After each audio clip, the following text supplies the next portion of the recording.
Hi everyone, मेरे channel IGNOU learner में आप सभी का स्वागत है। दोस्तों, मैं फिर से आप सभी के सामने इस वीडियो के माध्यम से BHIC 133 का बहुत ही मोस्ट इम्पॉर्टेंट प्रश्न आप सभी के सामने लेकर आया हूं। इसलिए आप सभी से रिक्वेस्ट है कि एग्ज़ाम में जाने से पहले इस प्रश्न को ज़रूर पढ़ें।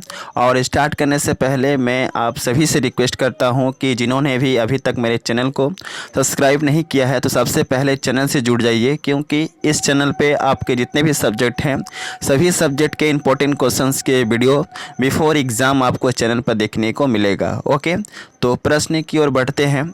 प्रश्न एग्ज़ाम में आते हैं कि मुग़लों के अधीन प्रांतीय प्रशासन का विस्तृत वर्णन कीजिए। ओके, प्रश्न क्या आएगा कि मुग़लों के अधीन प्रांतीय प्रशासन कैसा था, इसके बारे में हमें बताना है। तो आपको आंसर के अंतर्गत लिखना होगा हेडिंग के तौर पे मुग़लों के अधीन प्रांतीय प्रशासन, और इस हेडिंग के अंतर्गत आप लिखेंगे कि सर्वप्रथम अकबर ने अपने शासनकाल में 1580 ईसा पूर्व में मुग़लों के प्रांतीय प्रशासन को 12 सूबों में विभाजित कर दिया था। क्या लिखेंगे कि सर्वप्रथम अकबर ने अपने शासनकाल के दौरान लगभग 1580 ईसा पूर्व में मुग़लों के प्रांतीय प्रशासन को 12 सूबों में विभाजित कर दिया था। अब आपको फिर से पैराग्राफ चेंज करके लिखना है कि मुग़लों के अधीन प्रांतीय प्रशासन को हम निम्नलिखित भागों में देख सकते हैं, जो इस प्रकार है। ओके, अब हम मुग़लों के अधीन प्रांतीय प्रशासन जो था उसके अंतर्गत कौन कौन से विभाग आते थे इसके बारे में पढ़ेंगे, और उस विभाग के व्यक्ति क्या कहलाते थे। तो पहला आता है सूबेदार। ओके, इस हेडिंग के अंतर्गत आप लिखेंगे कि मुग़लों के अधीन प्रांतीय प्रशासन के रूप में सूबेदार एक सबसे महत्वपूर्ण भाग था। मुग़लों के अधीन सूबेदार एक ऐसा पद होता था जिसको विभिन्न कार्यों को पूरा करने का अधिकार था। मुग़ल शासन में सूबेदार जनता के जन कल्याण से संबंधित अनेकों कार्य करते थे। जन कल्याण के अतिरिक्त सैन्य संगठन को मजबूत करने का भी उत्तरदायित्व सूबेदार के ऊपर था। यानी कि सूबेदार तो समाज से संबंधित जन कल्याण का कार्य तो करते ही थे, लेकिन सैन्य संगठन को मजबूत बनाने का जो रिस्पॉन्सिबिलिटी जो था वह सूबेदार के ऊपर होता था। ओके, इसके अतिरिक्त सूबेदार को कृषि और व्यापार संबंधित भी कार्य सौंपे गए थे। सूबेदार जो है खेती बाड़ी से संबंधित, कृषि विभाग से संबंधित और बिजनेस से संबंधित जो था, व्यापार से संबंधित जो था, अनेकों कार्य जो हैं उनको सौंपे गए थे। इसके अतिरिक्त यह जलाशय के रूप में तालाब और कुआं के निर्माण का भी कार्य करते थे। अगर कहीं पर भी जलाशय का निर्माण करना हो या कुआं खोदना हो या कुआं का निर्माण करना हो तो ये सभी भी कार्य जो है कौन करता था? सूबेदार करता था। समझ गए? अगला विभाग था वह है दीवान। क्या था? दीवान। इस हेडिंग के अंतर्गत आपको लिखना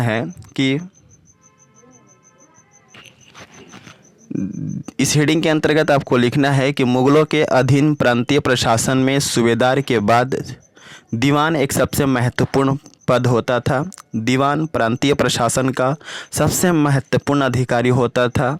दीवान की नियुक्ति सम्राट के द्वारा की जाती थी, क्योंकि यह एक ऐसा व्यक्ति था जो राजस्व वसूली का भी कार्य करता था। समझ गए?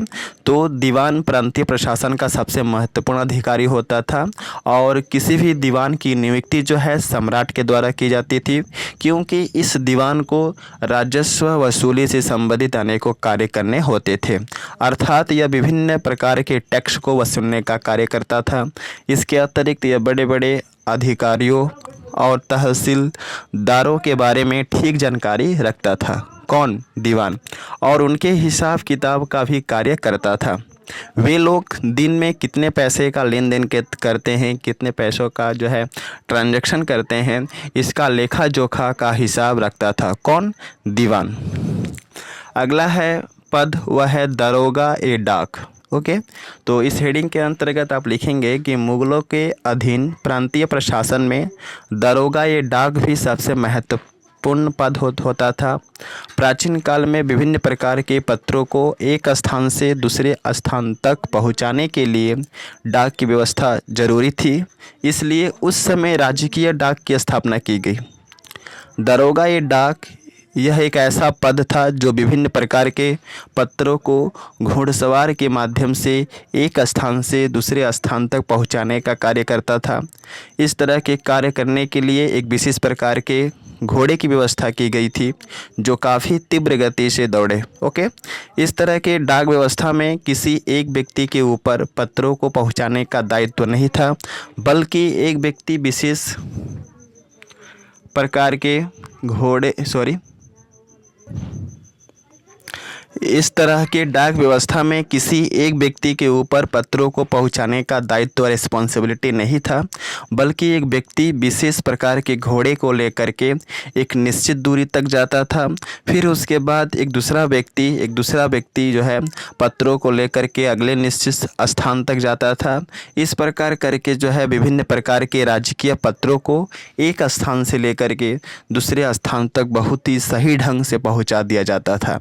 यानी कि कोई एक व्यक्ति का काम यह नहीं था कि यहाँ से कोई पत्र लेके जाए और वहाँ पर छोड़े, यानी कि एक व्यक्ति किस निश्चित दूरी तक जाता था, फिर वहाँ से पत्र को कोई और घुड़सवारी जो है ले जाता था। तो इस तरह के जो पत्र संबंधित जो राजकीय कार्य होते थे वे सभी ऐसे लोग यहाँ पे करते थे।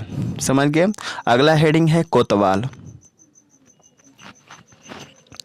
इस हेडिंग के अंतर्गत आपको लिखना है कि मुगलों के अधीन केंद्रीय प्रशासन के अंतर्गत विभिन्न प्रकार के नगरों, किलों और बंदरगाहों के लिए प्रशासनिक व्यवस्था की गई थी।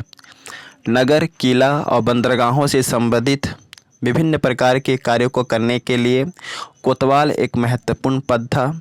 देश के बड़े बड़े राजधानियों में शांति व्यवस्था बनाए रखने का कार्य कोतवाल को ही था। इसके अतिरिक्त कोतवाल नगर में शांति व्यवस्था को बनाए रखने का कार्य करता था। तत्कालीन नगरों में विभिन्न प्रकार के हो रहे अपराधों को रोकना, नगर में शांति को बनाए रखना, डिसिप्लिन को बनाए रखना कोतवाल का एक सबसे महत्वपूर्ण रिस्पॉन्सिबिलिटी कह सकते हैं या कार्य सौंपा गया था। इसके अतिरिक्त नगरों में नाप तौल के बाटों का निरीक्षण करना भी कोतवाल का ही सबसे महत्वपूर्ण कार्य या भूमिका होती थी। समझ गए। अगला है बंदरगाह प्रशासन। इस हेडिंग के अंतर्गत आप लिखेंगे कि मुगलों के अधीन प्रांतीय प्रशासन में बंदरगाह प्रशासन सबसे महत्वपूर्ण भाग था, क्योंकि बंदरगाह के माध्यम से ही विभिन्न प्रकार के वस्तुओं को एक स्थान से एक देश से दूसरे देशों से लाया जाता और बनी हुई वस्तुओं को एक देश से दूसरों देशों तक पहुंचाया जाता था। अर्थात आयात और निर्यात का माध्यम बंदरगाह ही था। बंदरगाह प्रशासन में सर्वोच्च अधिकारी मुत्संधी होता था, जिनका नियुक्ति सम्राट करता था। यह व्यक्ति बंदरगाह पर विभिन्न वस्तुओं से कर भी वसूलने का कार्य करता था और सीमा शुल्क लगाता था आदि अनेकों कार्य यह करता था। ओके, तो आई थिंक आप समझ गए होंगे कि मुगलों के अधीन प्रांतीय प्रशासन के अंतर्गत कौन कौन से विभाग थे और प्रत्येक विभाग का क्या कार्य था। यहाँ पे मैं कहना चाहूँगा कि अगर आपको इसका PDF चाहिए तो आप टेलीग्राम चैनल को ज्वाइन कीजिए और अलग से मैंने प्लेलिस्ट बना रखा है जहाँ पे बहुत सारे वीडियो हैं। सारे वीडियो को देख लीजिए, क्योंकि वहाँ पर सारे इंपॉर्टेंट क्वेश्चन बताए गए हैं जो बार बार जो है परीक्षाओं में पूछे जाते हैं। So best of luck for all of you for exam and thanks for watching my video.